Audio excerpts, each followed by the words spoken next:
This is Phil Bell from Freedomworks on the Daily Mojo, your morning update.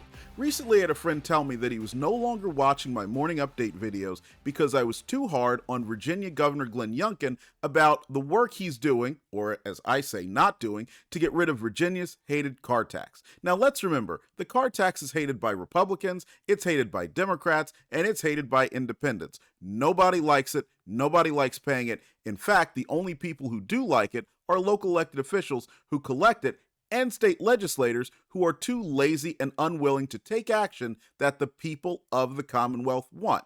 Now, the reason I'm talking about this isn't just to rag on an unfair and unacceptable tax. It's because I want to highlight the work of accountability. You see, the hard part of what we're talking about here is holding people accountable. I like Glenn Youngkin, who's the governor of Virginia. I think he is a good guy, and I think he's working very hard.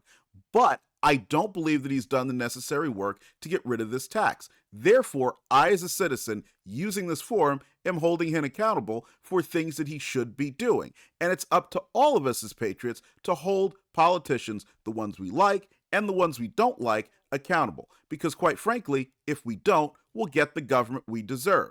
And for decades, we've been unwilling to hold politicians accountable. For those of us in the Republican Party, we've stood by as Republicans have acquiesced to a lot of things that have turned out to be today's wokeness, high taxes, and the ability of everybody at every level who's an elected official to interfere in our lives. Sure, we went to events and got on TV and so forth and said, we believe in individual liberty and free markets, yet we stood idly by as our politicians did nothing to prevent those things from being taken away from us on a gradual basis. Now, if we are to get those things back, and if we are to live in the country that the founding fathers intended, it is up to us to hold those politicians, whether they're Republicans or Democrats, accountable for what they say and what we want them to do. And if we don't do that, you know what's going to happen. So, the first way that you can hold politicians accountable is by going over to freedomworks.org and signing up to become a member of our Freedom Teams, where we will teach you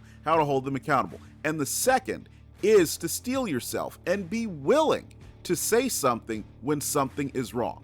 If you don't do that, you won't get the country you want. So, we'll see you tomorrow, and I hope you have a great day.